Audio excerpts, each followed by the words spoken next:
بسم اللہ الرحمن الرحیم۔ ناظرین، پروگرام کرنٹ افیئر کے ساتھ آپ کا میزبان سید آصف علی حمدانی حاضر خدمت ہے۔ ناظرین، سیاسی حالات تیزی سے جو ہے وہ خراب ہو رہے ہیں، اور جس طریقے سے چیزوں کو زبردستی کنٹرول کرنے کی کوشش کی جا رہی ہے، اس سے آنے والے دنوں میں مزید جو ہے وہ کشیدگی بڑھے گی، اور جمہوری جو اس وقت یہ لولی لنگڑی ٹرین جمہوری پٹڑی پہ چڑھی ہوئی ہے، یہ بھی اترتی ہوئی نظر آ رہی ہے، کیونکہ جس طرح چیزوں کو ٹیکل کیا جا رہا ہے وہ سب غلط ہے۔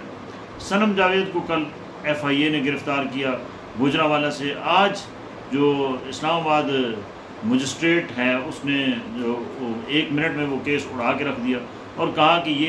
یہ کیس ہے ہی نہیں۔ ایف آئی اے کا کام ہی نہیں ہے کہ جو وہ بغیر پہلے ایف آئی اے نوٹس دیتی ہے،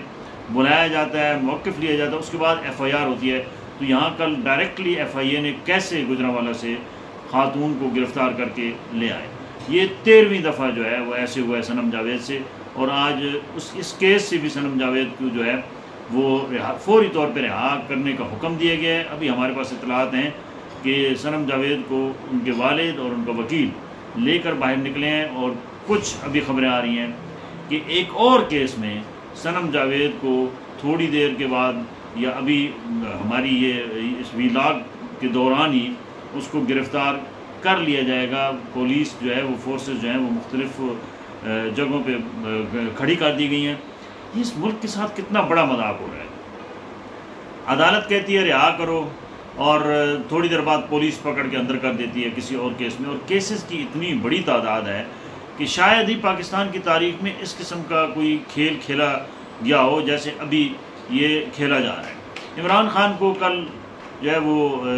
عدت کیس میں اور بشرا بی بی کو جو ہے وہ رہائی ملنے کے بعد انہیں توشہ خانہ میں آج ان کا 8 دن کا ریمانڈ دے دیا گیا۔ توشہ خانہ کیس میں آلریڈی عمران خان کی پہلے ضمانت ہو چکی ہے، اس کے باوجود ان کے اوپر ایک نیا توشہ خانہ کا کیس بنایا گیا، اور ان کو ان کی گرفتاری بھی ڈالی گئی ہے، اور بشرا بی بی کے اوپر بھی جو ہے وہ توشہ خانہ کی گرفتاری ڈال کے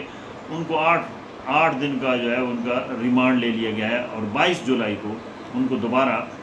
جو ہے وہ عدالت کے سامنے پیش ہونا ہوگا۔ ماضی میں بھی اس قسم کی یہ جو ہے وہ سیاسی انتقامی کارروائیاں جاری نہیں ہیں، لیکن اس قدر خواتین کے ساتھ ایسے کبھی تاریخ میں، پاکستان کی تاریخ میں پہلے نہیں ہوا، سوائے مریم نواز کے ساتھ جو، اور کچھ مریم جو ہے وہ نواز شریف کے ساتھ جو کیسز بنے، لیکن وہ بھی تھوڑے عرصے بعد ان کو رہائی مل گئی۔ یہاں تو صورتحال انتہائی گمبھیر ہے۔ درجنوں کے حساب سے پی ٹی آئی کی خواتین جو ہیں وہ اس وقت جیلوں میں گل سڑ رہی ہیں، اور 1 سال سے اوپر ہو گیا۔ اور کچھ کینسر کی مریضہ ڈاکٹر راشدہ ہیں، اور ان کے ساتھ جو کچھ ہو رہا ہے، اسی طریقے سے باقیوں کے ساتھ جو کچھ ہو رہا ہے، شاہ محمود قریشی کے اوپر دیکھیں۔ مجھے نہیں لگ رہا ہے کہ یہ اس طریقے سے زبردستی جمہوریت کو جس طریقے سے چلانے کی کوشش کی جا رہی ہے، یہ کنٹرول جمہوریت نہیں چلے گی،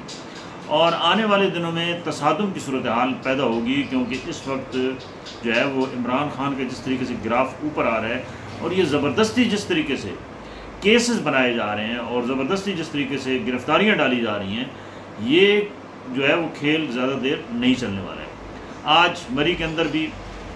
نواز شریف اور شہباز شریف کی جو ہے وہ باقاعدہ ملاقات ہوئی ہے، اور نواز شریف کچھ سخت پریشان ہیں، اور وہ بالکل مطمئن نہیں ہے اپنی حکومتی کارکردگی سے بھی، اور موجودہ حالات کے تناظر میں جس طریقے سے عدلیہ کا تیور جو ہے وہ بدل چکا ہے، اور عدلیہ دھڑا دھڑ ریلیف دے رہی ہے پی ٹی آئی کو، اور مقدمات تیزی کے ساتھ جو ہیں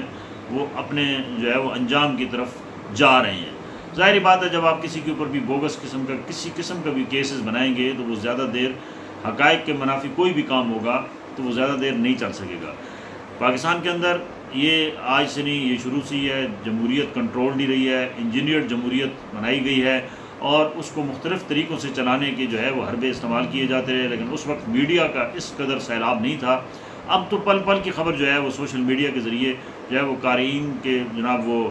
کانوں تک پہنچ جاتی ہے، اور کروڑوں کی تعداد میں لوگوں کو چند ایک منٹ سیکنڈ کے اندر جو ہے وہ خبر پھیل جاتی ہے، گاؤں تک پھیل جاتی ہے۔ گاؤں کے اندر بھی اب سوشل میڈیا کا استعمال شروع ہو چکا ہے، اور یہ نوجوان نسل تو تیزی سے اس سوشل میڈیا کی طرف کیونکہ گامزن ہے، لہٰذا اب یہ کنٹرول کہیں پہ بھی کوئی سسٹم نہیں چل سکے گا ضرورت اس امر کی ہے کہ اگر اس ملک کو جمہوری طریقے سے چلانا ہے تو پھر سیاستدانوں کے حوالے کیا جائے، اور اگر نہیں چلانا ہے تو اس لولی لنگڑی جمہوریت کا زیادہ نقصان ہے۔ عوام کے اندر نفرت بڑھ رہی ہے، عوام کے اندر جو ہے وہ عدم تحفظ بڑھ رہا ہے، عوام کے اندر جو ہے وہ عدم برداشت بڑھ رہی ہے، تو اس کا کوئی فائدہ نہیں ہے۔ یہ بالکل پریکٹس نہ کریں اور کوئی ایک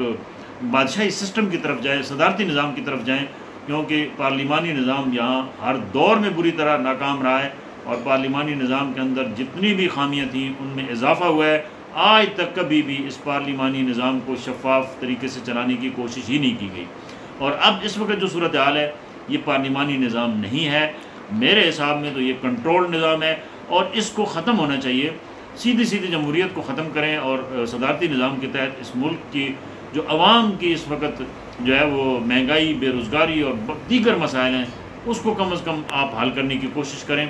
اس جمہوریت سے نہ مسائل حل ہوں گے، آج پھر بجلی کی قیمت چڑھا دی گئی ہے اور عوام پہلے ہی پس چکے ہیں بجلی کے بلوں کے ہاتھوں، تو یہ کیسے ممکن ہے کہ ان بدترین دن بدن حالات ہوتے جا رہے ہیں، اور اس کا تمام خمیازہ جو ہے وہ عام غریب عوام بھگت رہی ہے۔ عوام کو اس عذاب سے نجات دیں۔